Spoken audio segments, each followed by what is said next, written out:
अमर की शादी में स्टेज पर जब वर और वधू को मालाएं पहनाई जा रही थी, तभी दुल्हन की बगल में खड़ी एक खूबसूरत लड़की ने मुस्कुराते हुए अपनी एक आंख दबा दी तो अमर झिप गया था।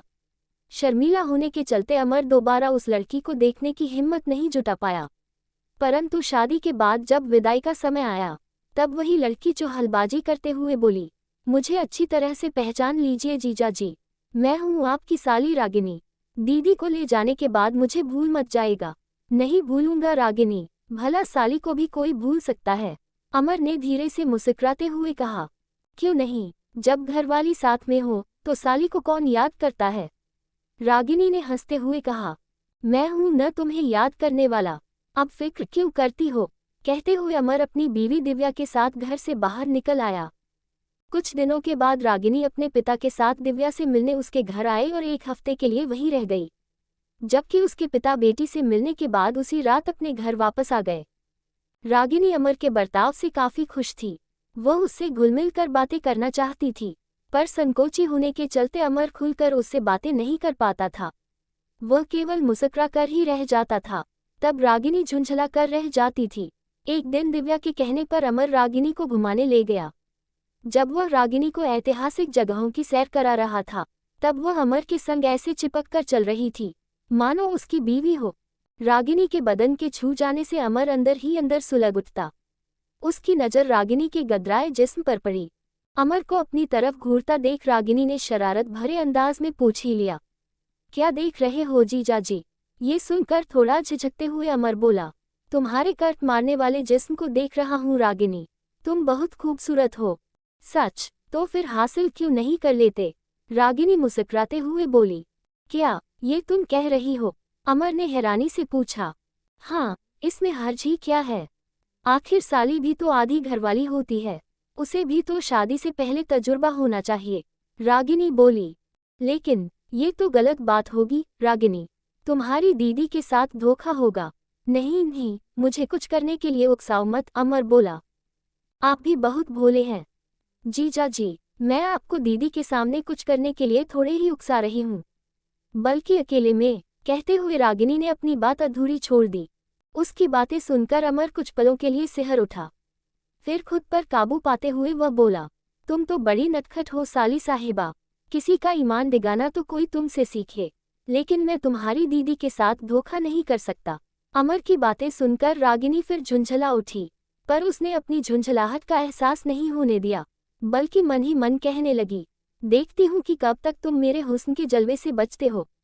मैंने भी तुमको अपनी बाहों में नहीं लिया तो मेरा नाम भी रागिनी नहीं। घूम फिर कर घर आने के बाद दिव्या ने रागिनी से पूछा, घूम आए रागिनी, कैसा लगा जीजाजी का साथ।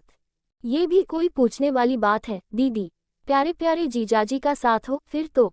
वाह, बड़ा मजा आया। क्यों जीजाजी, खुशी से चहकते हुए रागिनी ने ही सवाल कर दिया। ये तो मुझसे बेहतर तुम ही बता सकती हो साली साहिबा। बड़ी मुश्किल से अमर बोला, मुझे तो सचमुच में बड़ा मजा आया जीजा जी। कहते हुए रागिनी ने धीरे से एक आंख दबा दी, जिसे दिव्या नहीं देख पाई, पर अमर का दिल धड़क गया। घबरा कर पूछने लगी, क्या हुआ रागिनी, बता मेरी बहन। पेट में दर्द हो रहा है दीदी, कराहते हुए रागिनी ने बताया। पेट में तेज दर्द है, इतनी रात गए मैं क्या करूं, आप ही कुछ कीजिए न। घबराती हुई दिव्या ने अमर से कहा, घबराओ मत, मेरे पास पेट दर्द की दवा है, तुम अलमारी में से जल्दी दवा लेकर आओ। अमर ने दिव्या से कहा। ये सुनकर दिव्या अपने कमरे में दौड़ी दौड़ी गई। तब अमर ने रागिनी से अपनापन दिखाते हुए पूछा, पेट में जोर से दर्द हो रहा है। हाँ जीजा जी, रागिनी बोली। घबराओ मत, दवा खाते ही दर्द ठीक हो जाएगा, थोड़ा हौसला रखो। हिम्मत बंधाते हुए अमर ने कहा। थोड़ी ही देर में दिव्या दवा ले आए और अपने हाथों से रागिनी को खिला दी। फिर भी वह कराह रही थी। जून की रात काफी हो गई थी, इसलिए अमर ने दिव्या से कहा कि तुम जाकर सो जाओ, मैं रागिनी की देखभाल करूंगा। पहले तो वह अपनी बहन को छोड़कर जाने के लिए तैयार नहीं हुई, लेकिन अमर के समझाने पर वह सोने के लिए चली गई। काफी देर बाद रागिनी ने कराहना बंद कर दिया, मानो उसे आराम मिल गया हो। तब अमर ने सोचा कि उसे कहकर वह भी अपने कमरे में सोने के लिए चला जाए। अभी वह रागिनी से जाने की इजाजत ले ही रहा था कि उसने अमर के गले में अपनी दोनों बाहें डाल दी और उसे अपने ऊपर खींच लिया। फिर वही कहते हुए जोरों से उससे चीखते हुए बोली, इतनी जल्दी भी क्या है जीजा जी, सारी रात तो अपनी ही है। आखिर इसी के लिए तो मैंने पेट में दर्द होने का बहाना किया था, ताकि सारी रात तुम मेरे करीब रहो।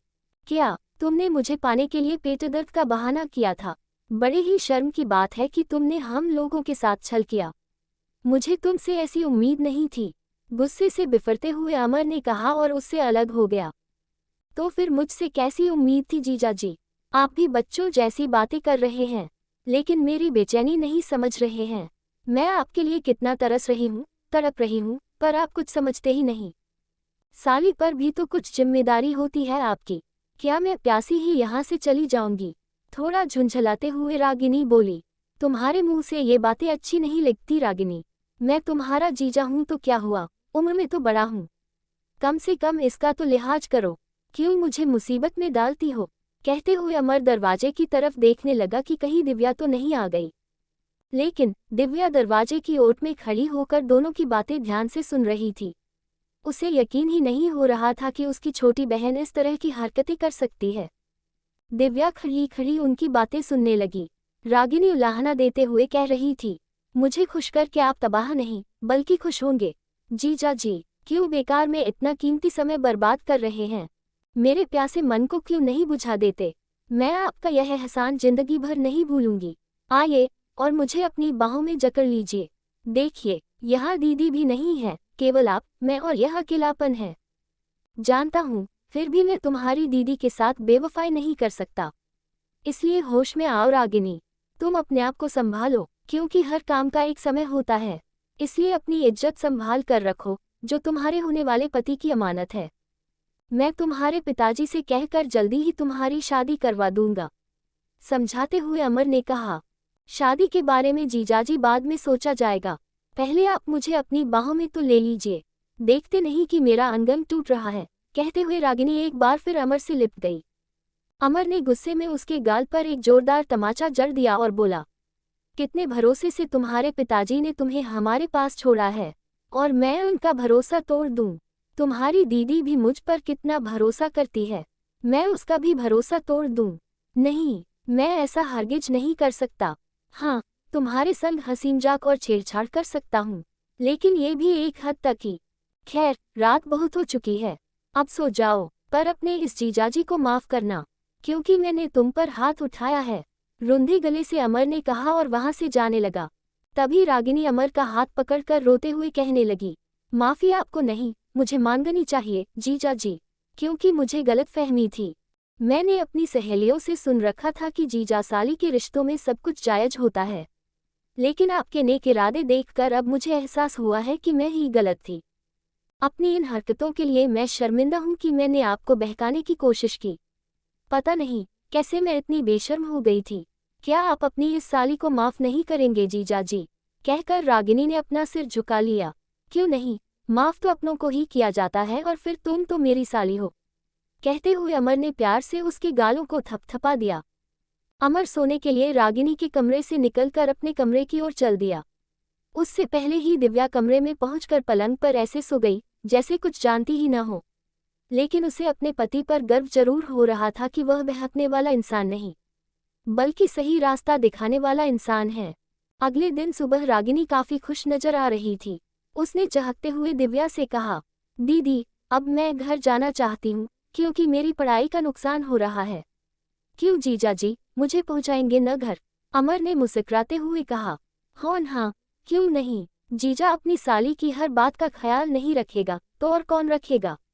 मैं तुम्हें घर छोड़कर आऊंगा। उन दोनों की बातें सुनकर दिव्या सोचने लगी कि क्या ये वही कल वाली रागिनी है या कोई और।